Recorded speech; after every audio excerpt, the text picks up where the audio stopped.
कि अब वो समय आ गया है कि हमें हिंदुस्तान का एक्सरे करना है। ये पता लगाना है कि अगर 90 अफसर हिंदुस्तान को चला रहे हैं और उसमें से 5% भागीदारी ओबीसी को मिल रही है, तो क्या ओबीसी की आबादी 5% है? क्या हो ही नहीं सकता। तो अगर उनकी आबादी 5% नहीं है, अगर उनकी आबादी 50% है, तो उनका 5% बजट पे कंट्रोल क्यों? उनका 50% बजट पे कंट्रोल क्यों नहीं? अब जब मैं ये सवाल उठाता हूँ, बीजेपी के लोग कांपने लग जाते हैं, नरेंद्र मोदी जी भाग जाते हैं, अमित शाह जी कुछ और कहते हैं, हिंदू मुस्लिम कहेंगे, नफरत फैलाने की कोशिश करेंगे। भाई और बहनों, देश के सामने एक ही मुद्दा है, कास्ट सेंसस।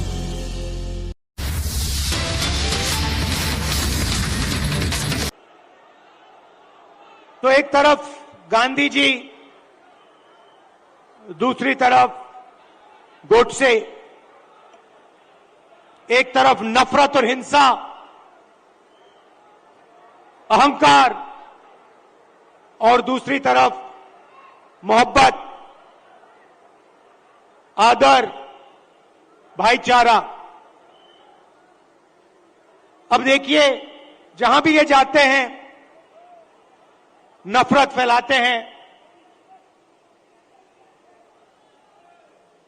गुस्सा पैदा करते हैं। अब हुआ क्या?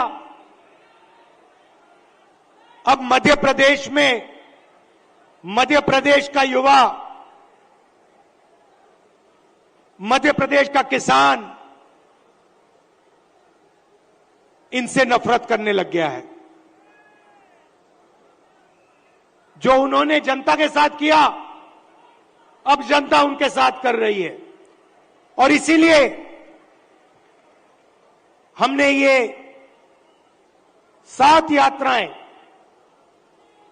जन आक्रोश यात्राएं मध्य प्रदेश में निकाली हैं। इससे पहले भारत जोड़ो यात्रा में कन्याकुमारी से हम कश्मीर तक चले और मध्य प्रदेश से पैदल निकले। कमलनाथ जी, कितने किलोमीटर चले थे हम यहां? नहीं, मध्य प्रदेश में टोटल कितने चले थे? नहीं, यात्रा कितने किलोमीटर चली थी? लगभग 180 किलोमीटर। हाँ, ये देखिए, 370 किलोमीटर हमारी यात्रा मध्य प्रदेश में चली थी। किसानों से मिले, युवाओं से मिले, माताएं बहनों से मिले। मुझे सिर्फ 2-3 बातें कही। सबसे पहले, मध्य प्रदेश हिंदुस्तान में भ्रष्टाचार का सेंटर है, एपी सेंटर है। और जितना भ्रष्टाचार बीजेपी के लोगों ने मध्य प्रदेश में किया है, पूरे देश में ये नहीं किया है। बच्चों के फंड्स, मिड डे मील के फंड्स, स्कूल यूनिफॉर्म के फंड्स चोरी किए। महाकाल कॉरिडोर में बीजेपी ने पैसा चोरी किया। व्यापम स्कैम को आप सब जानते हो। 1 करोड़ युवाओं को इन्होंने नुकसान पहुंचाया। एमबीबीएस की सीट्स बेची जाती हैं और पेपर लीक किए जाते हैं। यह इनका राज है। दूसरी बात, किसानों ने अपनी बात बताई। किसानों ने कहा, और यहां आप सोयाबीन उगाते हो, आप इसको सबसे अच्छी तरह समझोगे कि हमें मध्य प्रदेश की सरकार सही दाम नहीं देती है। अब आप जाइए, छत्तीसगढ़ में जाइए, पास जाइए, दूर नहीं है।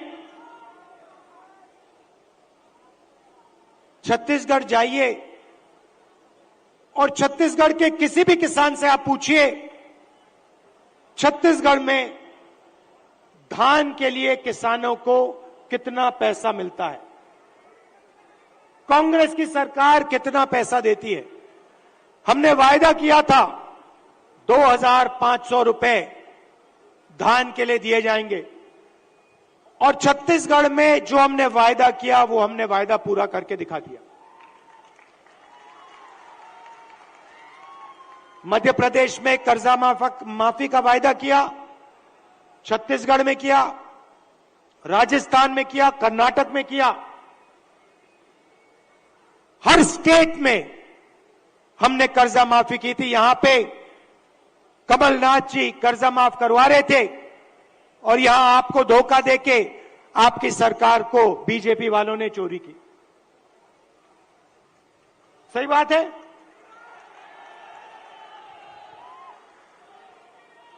भाई और बहनों, 18,000 किसानों ने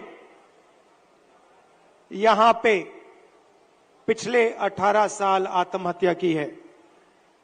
3 किसान हर रोज मध्य प्रदेश में मरते हैं। ये इनकी सरकार है। क्यों? क्योंकि ये चुने हुए लोगों के लिए काम करते हैं। पहली बार हिंदुस्तान की हिस्ट्री में पहली बार किसान टैक्स दे रहा है। इन्होंने जीएसटी लागू की और 5 कानून लाए, काले कानून, किसानों को दबाने के, खत्म करने के कानून। हिंदुस्तान के सारे किसान इनके खिलाफ खड़े हो गए। नरेंद्र मोदी जी कहते हैं किसानों के फायदे के लिए मैं ये कानून, काले कानून लाया हूं। अगर किसानों के फायदे के लिए कानून लाए तो किसान सड़क पे क्यों उतरे हैं?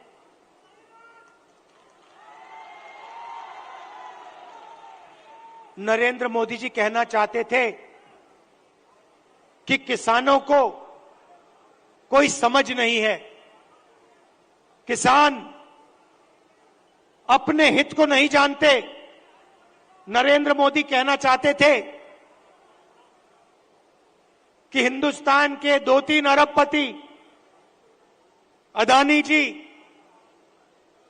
किसान को फायदा पहुंचाने के लिए काम करते हैं।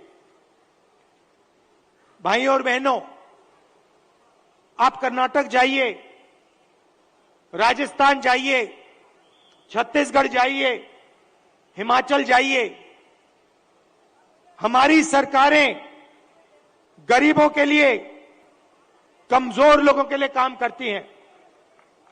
कर्नाटक में हमने 5 गारंटी दी, गरीबों के लिए, महिलाओं के लिए, किसानों के लिए। आप जाइए, कर्नाटक में जाइए, कर्नाटक की महिलाएं बस में जाने के लिए 1 रुपया नहीं देती हैं, मुफ्त में घूमती हैं। कहीं भी जाना हो कर्नाटक में, कहीं कर्नाटक की महिलाएं फ्री में जाती हैं।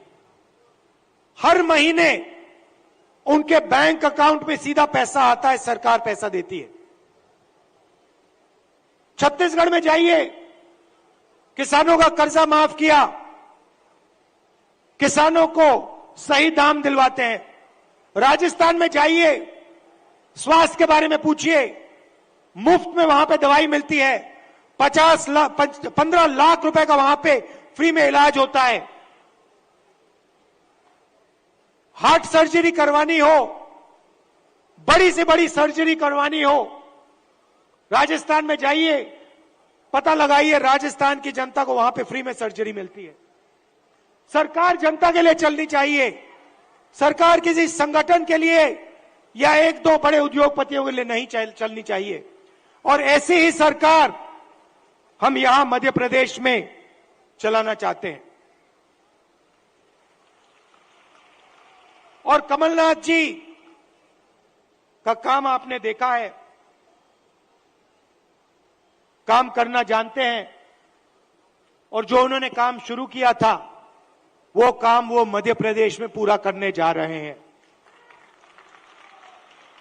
मैं आपसे आखिरी बात कहना चाहता हूं। पार्लियामेंट में मैंने अदानी जी की बात उठाई, भाषण दिया। जैसे ही मैंने अपना पार्लियामेंट में अदानी जी का भाषण दिया, वैसे ही बीजेपी ने मेरी लोकसभा की जो सदस्यता है उसे रद्द कर दी, खत्म कर दी। आप सोचिए, अदानी जी की रक्षा करने के लिए एकदम मेरी लोकसभा की जो सदस्यता थी उसको कैंसिल कर दिया। मुझे कोई फर्क नहीं पड़ता, करिए जितना करना है, मैं सच्चाई बोलता हूं। और देश के सामने एक सच्चाई अदानी जी हैं। पोर्ट्स देख लीजिए, एयरपोर्ट्स देख लीजिए, इंफ्रास्ट्रक्चर देख लीजिए, धान के साइलोज देख लीजिए, हर जगह आपको अदानी जी दिखाई देंगे। अदानी जी किसानों के जेब में से हर रोज जेब में से आपका पैसा लिया जाता है। इंफ्रास्ट्रक्चर में, डीजल में, पेट्रोल में, फर्टिलाइजर में आपके जेब में से पैसा निकलता है और सीधा इन दो उद्योगपतियों के जेब में जाता है। मैंने मीडिया की बात की, मैंने मजाक में कहा कि मीडिया वाले हमारी मीटिंग तो दिखाएंगे नहीं। मोदी जी का चेहरा 24 घंटा दिखेगा, शिवराज जी का चेहरा 24 घंटा दिखेगा। क्यों? क्योंकि इनका रिमोट कंट्रोल अदानी जी के हाथ में है। देखिए, ये मुस्कुरा रहे हैं, प्रेस वाले मुस्कुरा रहे हैं, इनके बेचारे की गलती नहीं है। ये रिपोर्टर है, इनकी गलती नहीं है, ये सच्चाई जानते हैं। रिमोट कंट्रोल पीछे से कंट्रोल दबता है। एक और सच्चाई है, और वो सच्चाई शायद अदानी जी से भी बड़ी सच्चाई है। कुछ दिन पहले बीजेपी ने महिला आरक्षण की बात की। महिला आरक्षण में हमने एक सवाल उठाया, कांग्रेस पार्टी ने उठाया, बीजेपी ने कोई जवाब नहीं दिया। हमने दो चीजें कही। हमने पहले कहा, देखिए, ये महिला आरक्षण जो आप कर रहे हो ये अच्छा है, इसको करना चाहिए, मगर इसमें आपने दो छोटी सी लाइनें लिख रखी हैं। सबसे पहले इन लाइनों को आप मिटाइए। लाइन क्या थी? एक लाइन थी कि महिला आरक्षण से पहले सर्वे करने की जरूरत है,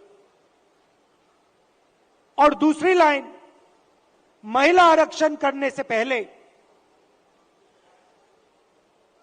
हमें जो डीनोटिफिकेशन होता है उसको करना है। इससे क्या होगा? इससे महिला आरक्षण 10 साल बाद होगा, आज नहीं होगा। तो हमने कहा, पहले ये दो लाइनों को आप बदलिए, और उसके बाद हमने और भी गहरी चीज कही और सवाल पूछा कि महिला आरक्षण में ओबीसी आरक्षण क्यों नहीं है?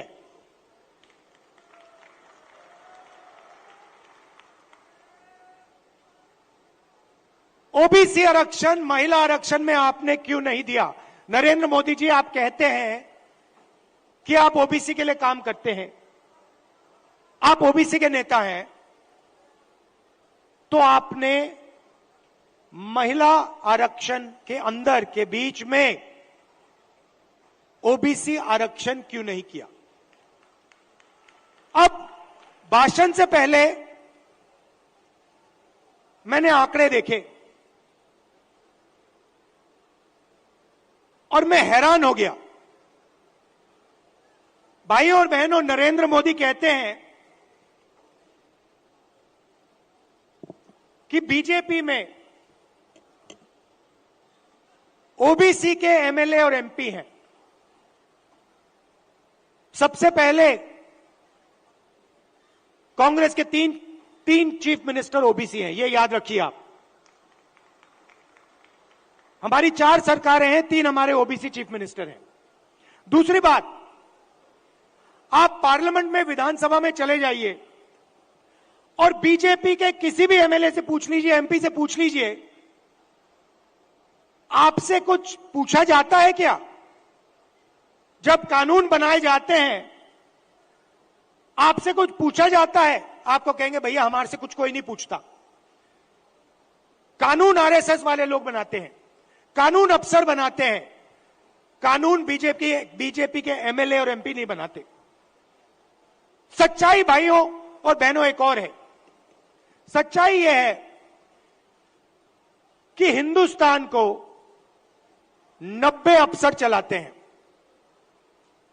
कैबिनेट सेक्रेटरी और secretary of government of India Hindustan की सरकार को चलाते हैं। 90 लोग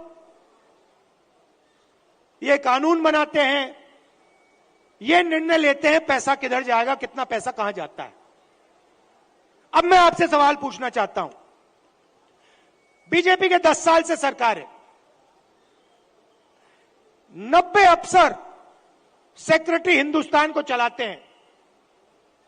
मैं हिंदुस्तान के सब ओबीसी से पूछना चाहता हूं, नरेंद्र मोदी जी कहते हैं आपकी भागीदारी है हिंदुस्तान की सरकार में, मध्य प्रदेश की सरकार में।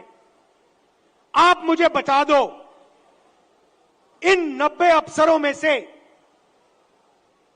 ओबीसी कितने हैं? ओबीसी की आबादी कितनी है पहले यह बताओ। कितनी आबादी है ओबीसी की हिंदुस्तान में? देखो, कोई जवाब नहीं दे सकता, कोई जवाब नहीं दे सकता। क्यों? क्योंकि कास्ट सेंसस नहीं हुआ है। भाइयों और बहनों, लगभग ओबीसी भाइयों की बहनों की 50% आबादी है हिंदुस्तान में। बात समझिए, आबादी 50% है और 90 में से 3 अफसर ओबीसी के हैं। और एक और मजेदार बात बताता हूं, 2 साल पहले आप देखते, 3 साल पहले आप देखते तो हिंदुस्तान की सरकार में, नरेंद्र मोदी जी की सरकार में 90 में से 0 अफसर ओबीसी से थे। यह देश की सच्चाई है। नरेंद्र मोदी जी ओबीसी के लिए, दलितों के लिए, आदिवासियों के लिए काम नहीं करते हैं। आपका ध्यान इधर उधर करते हैं। दूसरा सवाल आपसे पूछता हूं, हिंदुस्तान की सरकार का बजट लाखों करोड़ रुपए का बजट है। मैं आपसे पूछता हूं, ये जो 3 ओबीसी अफसर हैं, इनकी भागीदारी कितनी है? ये बजट पे कितने रुपए पर निर्णय लेते हैं, मुझे बता दो। मैं आपको बताता हूं, तकरीबन 45 लाख करोड़ रुपए का बजट है। आप मुझे बताओ, ओबीसी अफसर कितने रुपए पर निर्णय लेते हैं, मुझे बता दो। नरेंद्र मोदी जी की ओबीसी की सरकार है, सब शांत। किसी को नहीं मालूम। क्यों? ये आपको नहीं बताना चाहते हैं। आपकी सच्चाई आपको नहीं बताना चाहते। सच्चाई भाई और बहनों ये है कि हिंदुस्तान के पूरे बजट में 5% की भागीदारी ओबीसी के अफसरों के हाथ में है। ओबीसी अफसर 3 हैं 90 में से, और 5% बजट को कंट्रोल करते हैं। यह है नरेंद्र मोदी जी का काम। नरेंद्र मोदी जी ओबीसी की सरकार नहीं चलाते हैं। नरेंद्र मोदी जी का काम जो आरएसएस ने उनको दिया है, आपका ध्यान इधर उधर करने का है, नफरत फैलाने का है, हिंसा फैलाने का है। अगर सचमुच में नरेंद्र मोदी जी ओबीसी के लिए काम करते थे तो 90 में से 3 अफसर ओबीसी के कैसे हैं? 3-4 साल पहले एक भी अफसर नहीं था ओबीसी का। हिंदुस्तान को तो ये चलाते हैं। शिक्षा में कितना पैसा जाएगा, स्वास्थ्य में कितना पैसा जाएगा, नरेगा कैसे बनेगा, भोजन का अधिकार कैसे डिजाइन होगा, ये तो इन 90 अफसर निर्णय लेते हैं। भाई और बहनों, ओबीसी की सरकार नहीं है। और देखिए, जैसे ही मैं ये बात कहता हूं, आप नोट करना, आज मैंने यहां खुले में यह बात बोली है, ये सारे के सारे टीवी कैमरा बंद हो जाएंगे।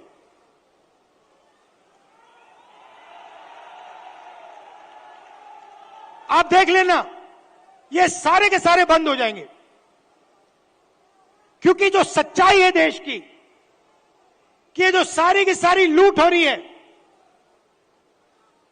ये व्यापम स्कैम जो है, ये सारा का पैसा, ये आपका शिक्षा का पैसा, स्वास्थ्य का पैसा जो चोरी हो रहा है, ये ओबीसी की जेब में से पैसा चोरी हो रहा है।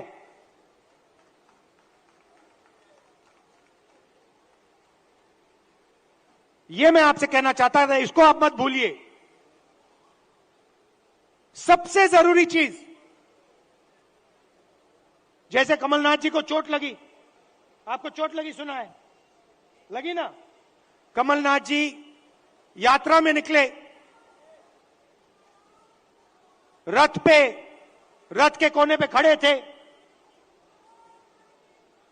बहुत भारी भीड़ थी, धक्का लगा, घुटने में चोट लगी। कमलनाथ जी जैसे ही आप अस्पताल गए, पहला काम क्या हुआ? डॉक्टर ने पहला काम क्या किया बताइए?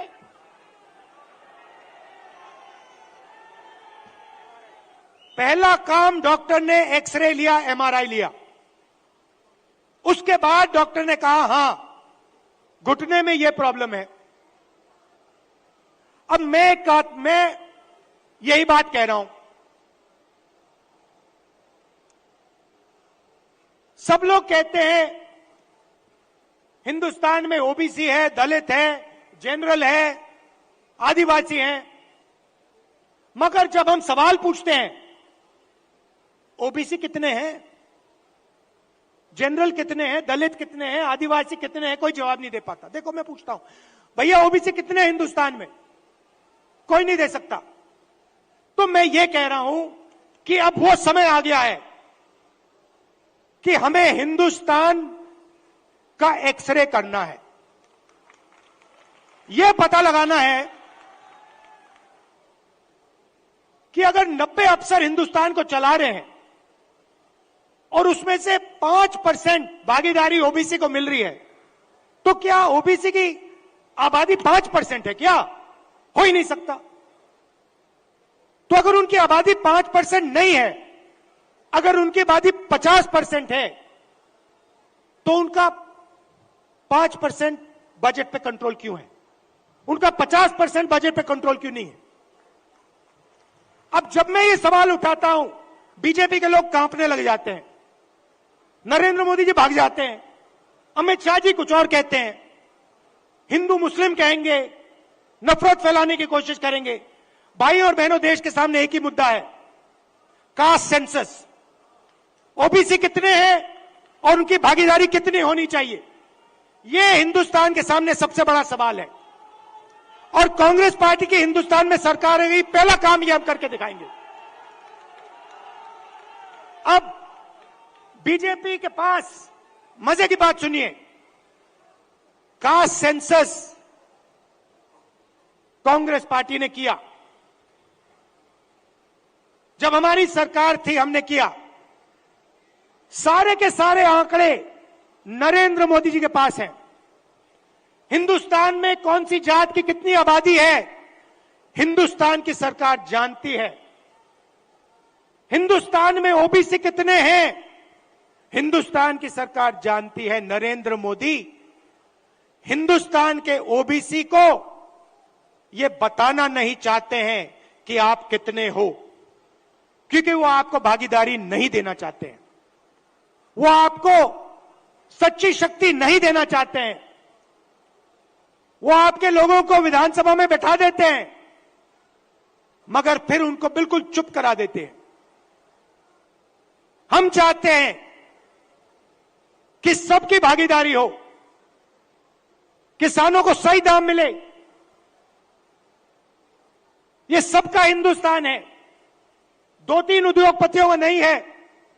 इसीलिए हमारा पहला काम कास्ट सेंसस होगा, और जैसे ही हमारी सरकार आएगी हम देश को बता देंगे इस देश में कितने ओबीसी हैं, कौन से कितने जात की आबादी है।